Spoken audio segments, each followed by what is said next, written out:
Liyaɓe fuuta ko yimɓe mawɓe ɓe hooliɗen en hoynatama aybinen pooma waɓen. Waliyaɓe fuuta ko yimɓe mawɓe ɓe hooliɗen en hoynatama aybinen pooma waɓen. Waliyaɓe fuuta ko yimɓe mawɓe ɓe hooliɗen en hoynatama aybinen pooma waɓen.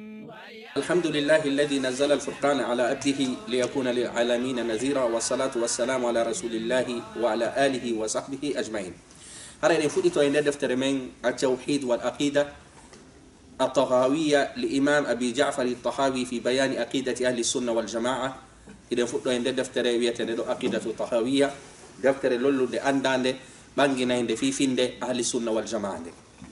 هذا هيدي أندنتنا tuma jangete nde deftere ɗo wonugol sunnajo ko hoolagol ɗe toɓɓe ɗe jangeten ɗo. Si a hoolike ɗe toɓɓe ɗo tawi ko ɗe ɗo wonɗa rewirde Allah, andu hiɗa wawi hiɗa mari haqqe nodditorgol e nde fedde wiyetende ahlu sunna wal jamaa.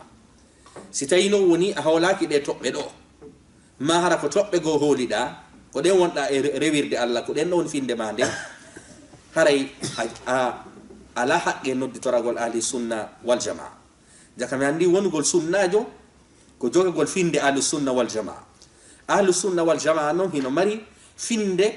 nde hooli tawata hara feddeji go nasi waɗin findeji ɗon hooli. No hirten ɗo ni fiqa on la mari mazhabul maliki, mazhabul shafi'i, mazhabul hanbali, mazhabu inna wandama hanafi, mazhabu inna bukhari kanyum kan no marno mazhab inna wandama ali ibn al-madini. No yiɗɗen ni ɗi mazhabuji haray hiɗi heewi ko noon kadi tawhid on heewiri, ko noon kadi tawhid on hiɗa mari ahlu sunna wal jamaa, hiɗa mari shi'a, hiɗa mari zaydiya, hiɗa mari ismailiya, hiɗa mari qadariya, hiɗa mari mu'tazila, hiɗa mari jabriya. ɗin ɗon kadi fof ko feddeji nodditortoɗi ka diina. Jakami andi haray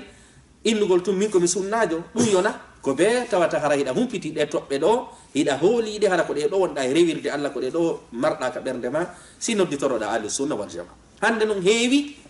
e yimɓe nodditotoɓe ko ahlu sunna wal jamaa, si ɓe yewti tawa yewtore maɓɓe nde yaada e finde aqidatu ahlu sunna wal jamaa. Sabu fi hon ɗum ko ɗum addi nden ɗon faljere, sabu faljere nden hande waɗama ahlu sunna wal jamaa ko ya jogo ndi mbaadi ɗo. Sa jogike ndi mbaadi ɗo an a woni sunnajo. ɗum ɗon noon neɓani ha ka fuɗɗi, ɗum ɗon neɓani ha ka fuɗɗi ko ɗum waɗi haray peeji ɗin hande siɗa faala humpitade kaka defte hotata ma landoɗa ceerno ɓen haray miijagol tun ko ɗum ɗo siɗa woni mi wayini haray ɗum ɗo mi wayini haray ko ɗum woni addude faljere. Haray noon nde deftere nde wonɗen e jangude ɗo ko deftere ñoggade, hinde waɗira toɓɓe toɓɓe. Kala toɓɓere nde janguɗa ɗo andu hinde mari dalil fil kitabi wa sunna. ɗo kadi sen inni ko toɓɓe abi jafar tahawi ɗe windi ɗen ka deftere nayin faamu wondema ko kanko sinti ɗe ɗo toɓɓe haray ɗe toɓɓe ɗo ala ka ɗe suuta la ɗe toɓɓe ɗo toɓɓere be toɓɓere nde janguɗa ɗo andu hinde mari kande iwi ka deftere Allah e ka sunna nulaɗo sallallahu alayhi wa sallam. abi jafar tahawi no kanko ka deftere makko ɗo o ñuggu deftere makko nden bi mana o waɗi toɓɓe o ñoggi kala toɓɓere nde janguɗa ɗo andu hinde rutti toɓɓe hinde rutti fedde goo. Kono nde tawde haray o faala raɓɓinɗinde deftere makko nden on tuma noon o accana ceernoɓe arayɓe ɓaawo makko ɓen firtugol yewtereji makko ɗin, kanko o raɓɓinɗini yewtere nden ko ɗum waɗi nde deftere nde wonɗen e jangude ɗo enen ko matnu on tu wonɗen e jango wi mana ko deftere abi jafari tahawi rahimahullah kayri to wonɗen e jangude. Kono sa hooti ka defte jane a tawi nde deftere ɗo hinde sarha defte molanaɗe fifirtugol yewtere nde ceernojo on ñoggi ɗo. Wala no hiirɗon e ɗon e darsuji men feƴƴuɗi ɗin fof haray ko darsu 11 on wonɗen e jangude ɗo ni ha ɗo ni enen en jangali ɗeri tati en waɗi vidéo ji 11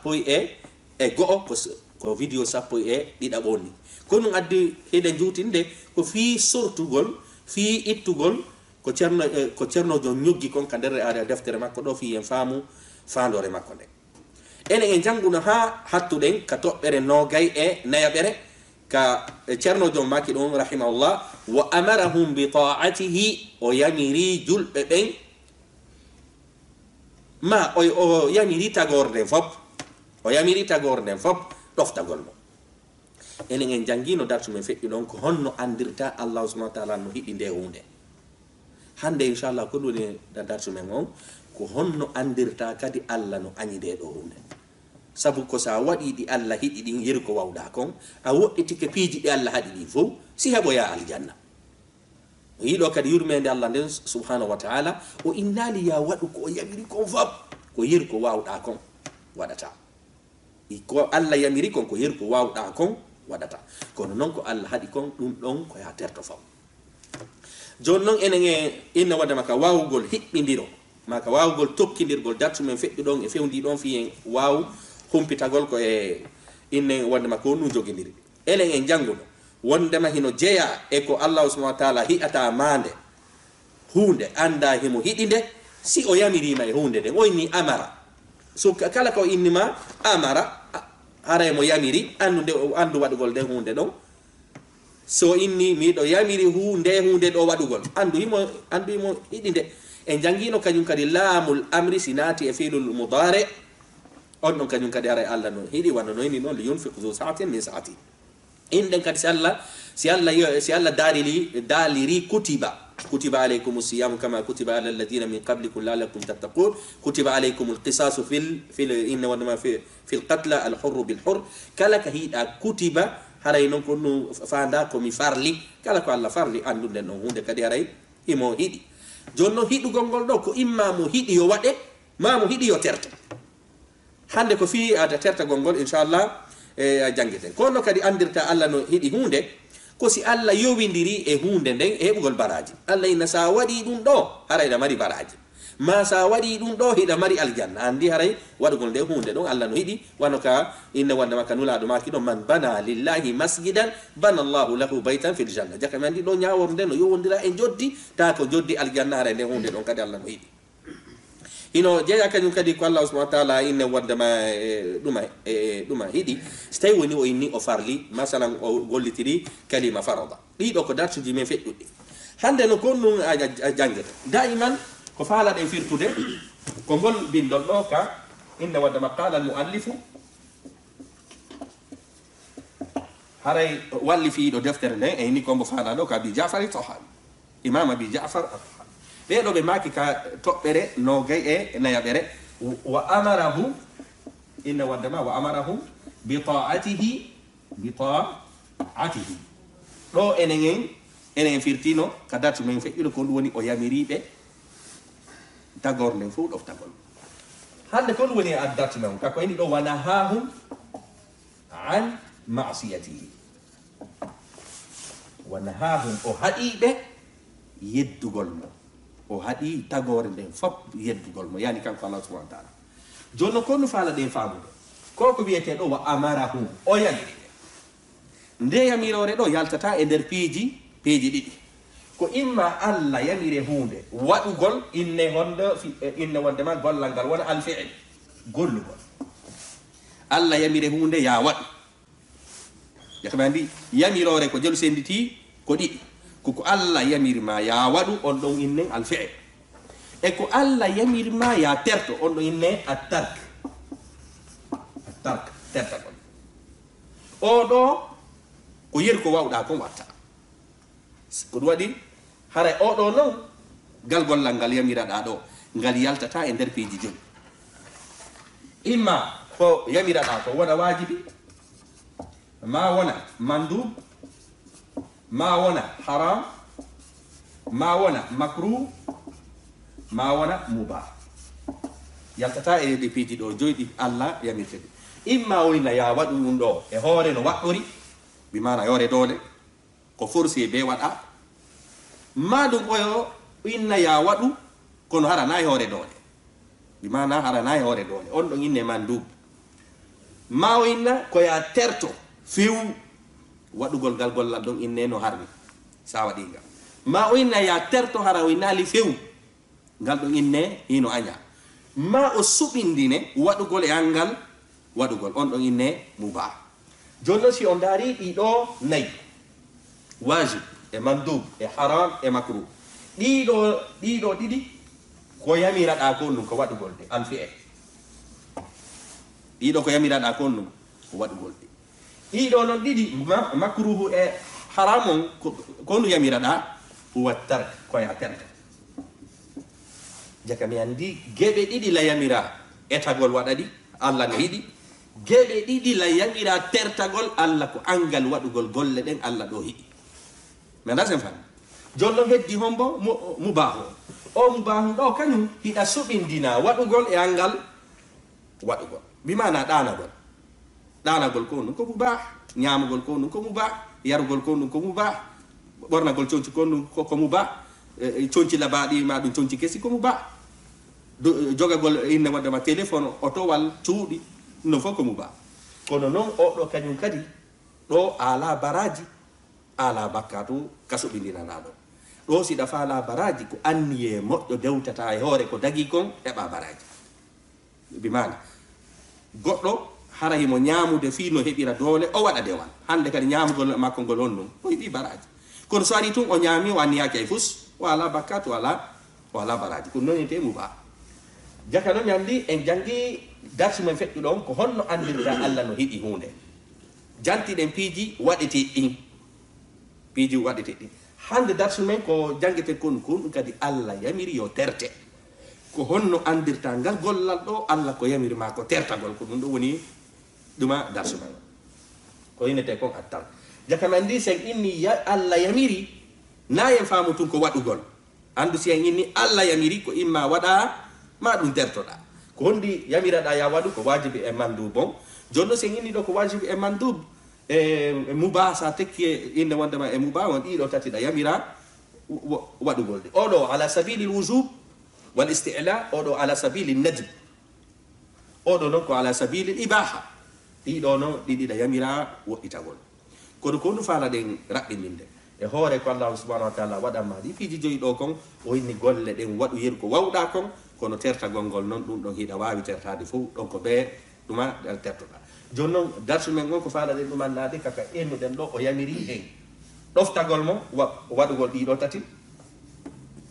o yamiri e o haɗi en kadi yeddugol mo ina yahande haram kañum e makru on e ko nande ɗin ɗo piiji joni noon ko honno andirta nde hunde ɗo Allah faalaka nde ko ɗum ɗo woni darsu men on e toɓɓere aranere nden ko andirta Allah faalaka nde ɗo hunde ndeɗa janga ka defte sabu buyi no falga e nde toɓɓere moƴƴa noon kono ɓe faltirta innaɓe nde hunde ɗo no harmi ɓeyna hollinka windi ino harmi hollaɓe bindol ɓeyna kono windaki ɗon haramu kamɓe ka haqqille maɓɓe konnuɓe waɗi kala ko Allah harmiɗi beetumo inna haram ko woneten la piijugo o no woodi harayna konngol haramun windi ɗe mari konnguli ɗin ɗon konnguli ko mandeji andugol goɗɗum no harmi no jeeya e ɗum ɗon honɗum toɓɓere aranere nden sa heeɓi bindol tawi konngol haramun tigiri no windi ton e piide misal kala dal hurrimat alaykumul mayta hurrimat ɗon ko kalimatul haram ɗon ko konngol ngol tigiri gollite so ni hurrimat alaykumul mayta waddam wa lahmul khinzir andi ɗiɗo piiji ɗo no harmi jaka ɓe andi kala ka gollitira hurrimat ma haramun ma ɗum yahrumu woni halfere nden ko e fi'il nde woni ismul fa'il ko e masdar haray no woniri wosi nde halfere ɗo gollitama andu waɗugol ngal gollal ɗon no harmi nde mana se fam kala ka heɓuɗa konngol hara Allah tigiri no daali e maggol kalimatu harama ina wondema ina haruma ma haramun ma ina wondema yahrumu haray andu wondema nden hunde ɗon waɗugol nde no jeeya e piiji ɗi Allah añi ɗin wona no jonnirɗe ni misal hurrimat alaykumul mayta wa dam wa lahmul khinzir Allah kadi daali honno hurrimat alaykum ummahatukum way hurrimat alaykum kalimatu haram tabiti ɗon kañum kadi haray ko lafdun sarihun haray ko konngol laaɓugol poste wondema kala ka Allah yewtiri ni haray andu waɗugol nden ɗon hunde hande kadi jeeyama e piiji hammodi ɗum ɗon ko toɓɓere aranere nden toɓɓere ka heɓuɗa konngol no harmi oɗo enen en ala faydi sonko e muɗum par ce que konngol ngol tigiri no tindini fandorima toɓɓere ɗiɗaɓere nde kon ɗum andirta nde hunde ɗo no harmi ma Allah hiɗande ko si tawi woni a heɓi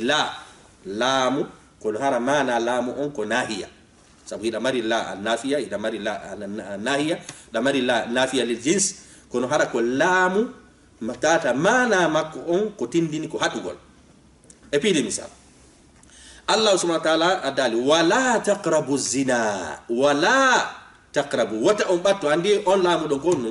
laamu on haɗe hande kadi haysi windaki haramun on laamu ɗon no tindini ko hunde harmude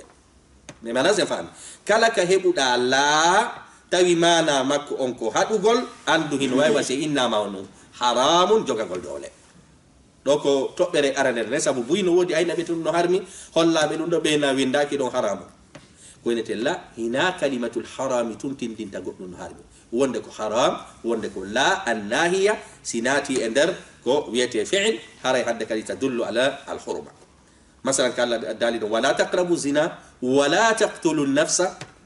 wala taqrabu amwal alyatama ɗum ɗon fof ko la on woni e jonnude ɗi manaji ɗon la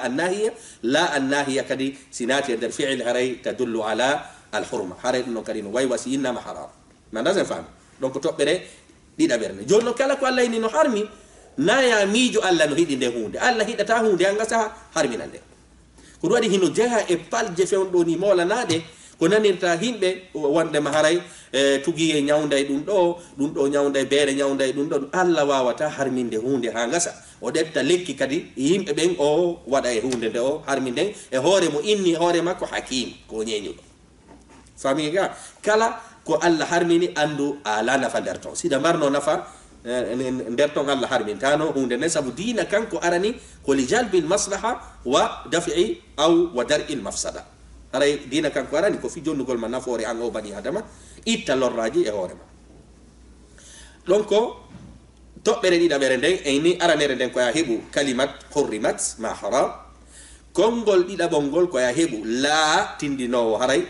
koko haɗa konngol tataɓol ngol kon ɗum honno andirta hunde no harmi ko si tawi woni a heɓi konngol naha konngol ngol tigiri naha hanay ka ɗum a raɓɓindingol aranum ɗum eɗen ini ko sa heɓi kalimat on ɗum eɓe piide misal a sen yiɓe ɗi naha aw yanha enne wondema haram konngol haram woni noon koye fi'lu woni koye ismu woni koye ɗuma hurrimat wa hakada konngol ɗiɗaɓol ngol en ini ko ɗum ko sa heɓi la hara ko annahiya nahiya haɗowo konngol tataɓol ngol ko sa heɓi naha hara naha jonno so indi ɗo naha woni halfere nden koye fi'lu madi nde woni ko mudari woni ko amre fof kañum kadi haray ko tindini sa heɓi ngol konngol ɗo e bindol andu konko woni yeeso ɗon nde ñawore ɗon haray inde harmi waɗugol nde haray nde jeyaka e piiɗiɗi allah e ɗiɗi jaman faami ka ɗum ɗo fof ko hollu faala ɗen hewti koyen faamu wondema ka windi ɗo wa nahahum o haɗiɓe koyen faamu ko honno noon heɓirta ko allah andirta allah haɗi ɗum ɗo ko ɗe toɓɓe ɗe woni e jantade ɗo naya habbo tun allah yoynu mi faalaka ɗum ɗo no wonde himo ina o faalaka wonde ina himo harmini wonde ina waɗɗo ɗum ɗo womi sulnaymo wonde himo ina waɗɗo ɗum ɗo womi hiɗatamo wonde mo ina kala waɗuɗo ɗum ɗo ko mbabba ɗin ɗon fof hawtitete inna hunde nde no harmi naya jindu tun ka bindi haɓɓitoɗa ko be heɓa halfere no harmi si harmina ɗuma toɓɓere en ni wondema ko naha haɗugol ma waka allah dal ɗo wa yanha anil fahshai wal munkar o yiɗo wa yanha on kadi naha yanha on ari ɗo e fiilul mudari allah kadi dal innama yanhakum llahu anil ladina qatalukum fi din wa lam yukhrijukum min diyarikum an tabarruhum kala kadi ka heɓuɗa kalimatu naha e mustaqat makko on fop andu haray ɗum ɗon kadi tadullu ala attahrim toɓɓere nayaɓere ko andirta hunde no harmi ko sike andirta hunde nde hanaka waɗede ino jeeya e piiji ɗi allah añiɗi nayaɓon konu koyo allah yewtu yewtere ha gasa inna kala waɗuɗo ɗum ɗo haray o jeyama ɓe mi huuɗi ɓen ɓe mi woɗɗintini yurmede allah nden andi ɗon hina halfere heɓuɗa kala si allah inni kala waɗuɗo ɗum ɗo e ɗum ɗo e ɗum ɗo o jeeyi ɓe mi woɗɗintini yurmede an nden andu ande kadi waɗugol nde hunde ɗon hino harmi hay si windaki hino harmi haray ɗaduwa harminde wano ko allah daali ɗon e piide misal allah daali inna alladina yaktumuna ma anzala allah ɓen suuɗayɓe ko allah ɓen suuɗayɓe ko allah subahana taala jippini kon o janti ɗon ha jikku maɓɓe on yeeso ɗon woni noon ulaika yalanuhum llah wa yal'anuhumul la'inun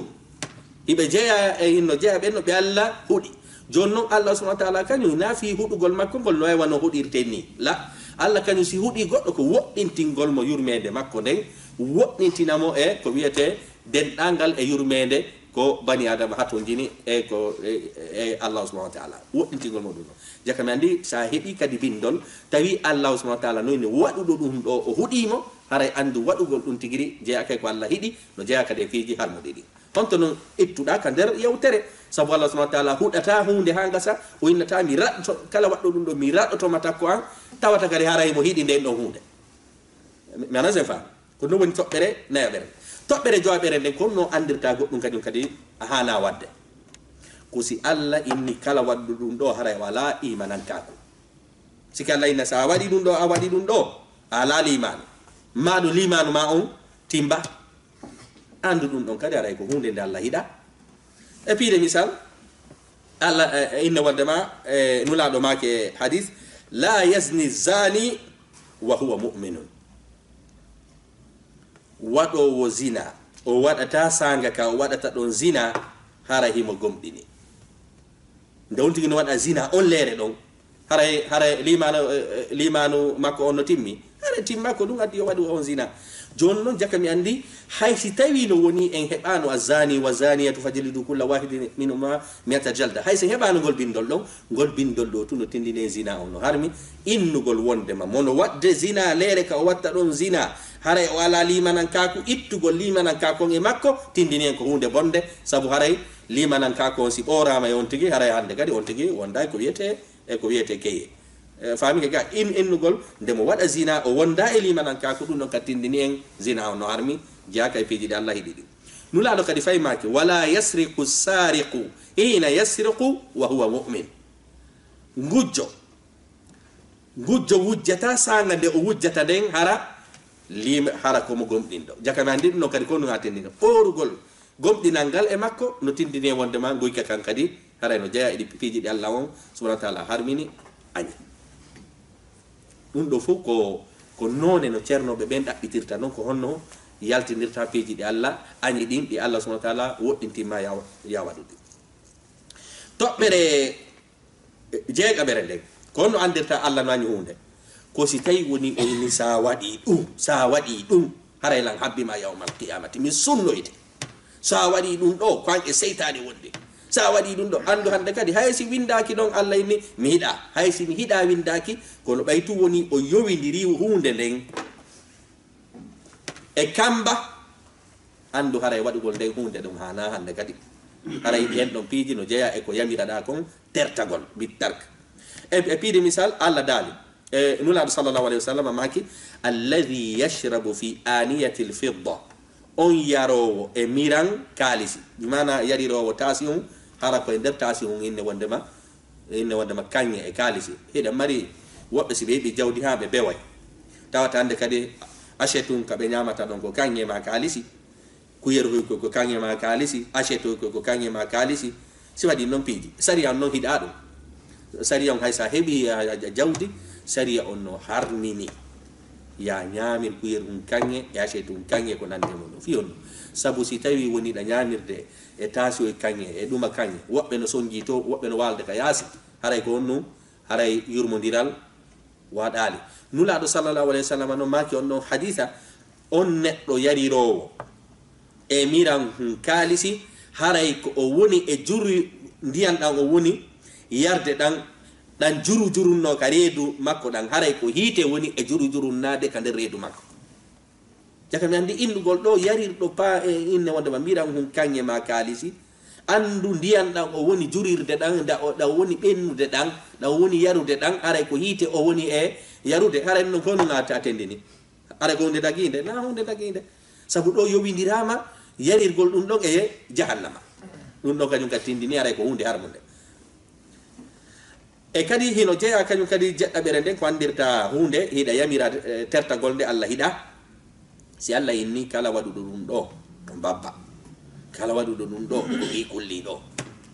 si Allah nandindinima ba am bani adam mo Allah subhanahu wa ta'ala teddini o wala qad karramna bani adam so nandindinimi wadudo hunde ne e kulli andu hande kadi waɗugol nden ɗon hunde no harmi hay si windaki no harmi waka honnum Allah dali mathalu alladhina humilu tawrata thumma lam yahmiluha kamathali alhimar yahmilu asfara ka Allah nandindiri ɗon ahlul kitab jonnaɓe defte ɓen ɓe ronki gollitirgol ka woni e mayre kon wano mbabba rondi ba defte yeɗɗuɗe hande kadi en andi on ɗum jogagol jangugol salo gollitira no harmi fi on ɗum sabu Allah yowindiri ɗum ɗon waɗowo ɗum ɗon on wano babba no hara hino andirawo ɗum yorugol hoore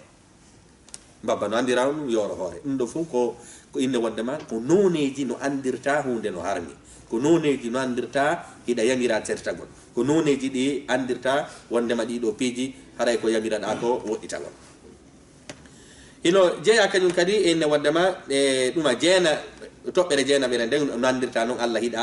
ɗuma gollal ngal ɗum ɗo fof ko fifirtangol en ka ceernojon ini ɗon wana hahum o haɗiɓe fi andugol kon ɗum noon haɗaɗa ko sa hiiɗi ɗe toɓɓe ɗe wonde janngude ɗo kala toɓɓere nde yiɗa ɗum ɗo e bindol andu a haɗama waɗugol ngal gollal ɗo ko si tawi woni kadi gollal nulaɗo maki kala waɗuɗo ngal gollal ɗo haray o jeyaka yamen sike o jeyaka e jikkuji dina kami addi kam masalan nulaɗo maki man gasha kala on janfiɗo laysa minna mo jeyaka yamen andi hande kadi hay simi jangali wondema haray janfagol no harmi hara ko haramun ko min nula riwugol ɗo nulaɗo sallallahu alaihi wasallam inna kala waɗuɗo ɗum ɗo haray o jeyaka e amen andini en waɗugol ngal gollal ɗon haray no harmi man gasha kala on janfiɗo fa laysa minna haray o jeyaka e amen joni noon ɗo kañum kadi fi en faamu hadis on wata en faamu famande hadis on fandaki sa janfike haray anga yalti ka dina ina ɗum hadis on faandi man gasha fa laysa minna hadis on ko faadi man gasha fa laysa minna kala janfiɗo o jeyaka amen hadis on ko ɗum woni mana makko kala janfiɗo haray o jeyaka e amen siki o jeyaka e himɓe jokkuɓe komi addi kon sabu dina kanko ɗum kañum inni ko ya non ɗum joni noon sa janfike andu ɗon anga debi ɗon anga yalti e nder asri o haray ko ɗum jangira kono haray janfagol ngol tun inne addata ko wiyete ke ferankako toɓɓere sappaɓere nden attasrihu bi adami lhil ko so tawi woni sariya an tigi anini inni ɗum ɗo dagaki wonde sariyan konno harminirta hunde koyo inno no ɗum ɗo dagaki pide misal la yahillu lakum an tarithu nisaa kurhan aw karhan daganaki on ronugol sonnaɓe ɓen e hoore doole goɗɗo modi mum maya aron inno min ko ɓe ko mi ronatamo e hoore doole hala sabu on sonnajo kadi wonaɗo doolede ɗon onno kadi heno mari haqqe onno kadi ko tagaɗo ko ɗum waɗi piiji buyi haray hande sonnaɓe no wullitade heɓe tooña heɓe ɗumanne ko l'islam no tooñi ɓe wona l'islam on tooñi ɓe ko yimɓe ɓen tooñi ɓe e inde diina ko ɗum waɗi hande siɗa faala andude diina kam wona julɓe ɓe darata koya hotu ka defte koya hotu ko ɗum waɗi nulaɗo maki no hayrul quruni qarni summa alladina yalunahum e maki haray ko ɓuuri moƴƴude e guire ɗen fof ko giral angal e giral hikkugal ɗo ngal e hikkutugal ɗo ngal joni noon jaka mi andi on noon ko ɗum waɗi hino jeeya e falkere molanade hande wonade waɗede usajijo goto maɗum ka ceernojo goto maɗum ɗuma waɗa goɗɗo daro ena ceernoɓen ko ni ɓe way ko faljere molanade maɗum goto pete waɗaɗa hunde inna haray ɓeɗo ko ni ɓe maɗum goto waɗa e leñol hunde inna ngol leñol ɗo ko ni ngol way ɗum ɗon fof ko ñawoje ɗe tawata yaada e haqqille yaada kañum kadi e alkitabu wasun yaada ko wiyete deftere nden e sunna jaka mi andi ɗo kañum kadi haray ka Allah dali ɗo la yahillu lakum an tarithu nisaa kurhan toɓɓere sappaɓere nden al afal allati ruttibat alayha al uquba fi dunia kala golle ɗe tawata kala bindolngol heɓuɗa Allah ni sa waɗi ɗum ɗo mi ɓittinante gurdan aduna kala ko Allah yowidiri e ɓittinede gurdan aduna andu nde hunde ɗon kadi no jeeya nde yamiraɗa ya woɗɗito e piide misal Allah inni kala ko inni sa waɗi ɗum ɗo mi lettete masalan Allah dali assariqu wassariqa faqtahu aydiyahuma gujjo gorko ngujjo sonnajo si ɓe wujji sartiji ɗin timmi yeru kadi ko wujjete ko rubo dinar on timmi tawi on tigi feeta ha ngaka haray laamu ngun ko nu waɗɗi ya laamu ngun ko taƴugol juuɗe maɓɓe ɗen jaka mi andi ɗo innugol ngol yo juuɗe on tigi ɗen taƴe holli wondema ko hunde bonde on tigi waɗi sabu taƴugol teral